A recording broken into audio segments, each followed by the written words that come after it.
ক্ষমতা ছেড়ে পালাবার আগে সংসদে দাঁড়িয়ে প্রতিনিয়ত যুক্তরাষ্ট্রের বিরুদ্ধে কঠোর সমালোচনা করত শেখ হাসিনা। তার অভিযোগ, ক্ষমতা থেকে সরানোর জন্য ষড়যন্ত্রে লিপ্ত যুক্তরাষ্ট্র। দেশটির বিশেষ আগ্রহ আছে বাংলাদেশের সেন্ট মার্টিন দ্বীপ নিয়ে, এখানে ঘাঁটি করতে চায় দেশটি। আর এখনো যদি ওই বলি যে না আরো কাউকে লিজ দেবো, তাহলে আমার ক্ষমতা থাকার কোনো অসুবিধা নেই, আমি যাই ইচ্ছেটা। অন্যদিকে ঢাকায় যুক্তরাষ্ট্রের দূতাবাসের ভূমিকা নিয়ে কঠোর সমালোচনা করেন তার ছেলে সজীব ওয়াজেদ জয়। তার বিরুদ্ধে দুর্নীতির তদন্ত হবে, দূতাবাস থেকে এমন হুমকি দেয়া হতো বলেও অভিযোগ ছিল জয়ের। আমেরিকান এম্বাসির প্রতিনিধি, আমি নাম বলবো, সেই জন ড্যানিলোয়েটস আমাকে ব্যক্তিগতভাবে সেই হুমকি দিয়েছিল। হাসিনা ও তার পরিবারের সমালোচনার মুখে পড়া যুক্তরাষ্ট্র দূতাবাসে কর্মরত কূটনীতিকদের মধ্যে একজন জন ড্যানিলোয়েটস।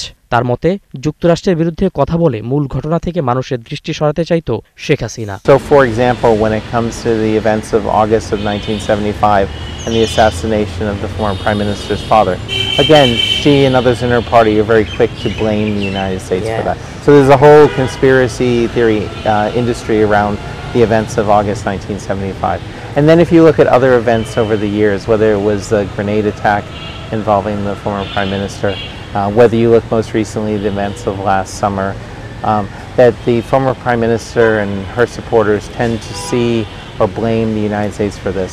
They do so without any evidence. None of these claims stand up to any scrutiny. Saint Martin নিয়ে যুক্তরাষ্ট্রের কোনো পরিকল্পনা নেই, এমনকি দ্বীপটি সামরিক ঘাঁটি গড়ার জন্য উপযুক্ত নয় বলেও মত ড্যানিলোয়েটসের।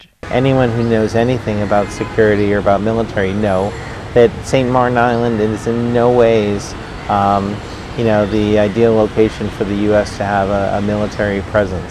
সজীব ওয়াজেদ জয়কে হুমকি দেওয়ার বিষয়টি তদন্তের মাধ্যমে ভুয়া প্রমাণিত হয়েছে বলে মন্তব্য তার। I've known the former Prime Minister's son for a number of years and we've had many interactions. With regard to the specific allegations, they've been proven baseless. আগামী দিনে বাংলাদেশের পরীক্ষিত বন্ধু হিসেবে পাশে থাকতে চায় যুক্তরাষ্ট্র। ঢাকা ত্যাগের আগে এমন বার্তা দিয়ে গেলেন জন এফ ড্যানিলোয়েটস। সুফিয়ান ফারাবী, ৭১, ঢাকা।